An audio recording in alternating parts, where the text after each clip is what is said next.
Isang mapagpalang umaga sa inyong lahat, mga minamahal kong mag-aaral. Ito ang inyong guro sa Filipino, si Teacher George.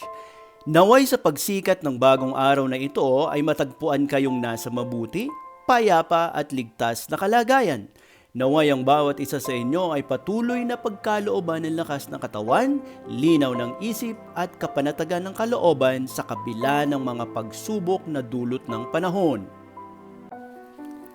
Datapwat hindi pa rin ipinahihintulot ng kalangitan na tayo'y magtipon at magkaharap sa ating tahanan ng karunungan, minabuti kung huwag hayaang masayang ang mahalagang sandali na dapat sana'y ilalaan natin sa pag-aaral. Dahil dito, aking inihahandog sa inyo ang isang ganap at masusing talakayan sa ating sesyon na aking inihanda sa anyo ng isang PowerPoint presentation. Hindi lamang mga titik at larawan ang inyong matatagpuan dito, sapagkat kalakip nito ang script ng ating talakayan na magsisilbing tanglaw at patnubay sa inyong paglalakbay tungo sa higit na pagkaunawa sa ating aralin. Basahin ninyo itong mabuti, unawain ang bawat pahayag at pagnilayan ng mga karunungang nakapaloob dito. Hinihiling ko sa bawat isa na inyong pag-ukulan ng panahon at sipag ang pag-aaral nito, sapagkat ang karunungan ay hindi kusang lumalapit sa taong naghihintay lamang.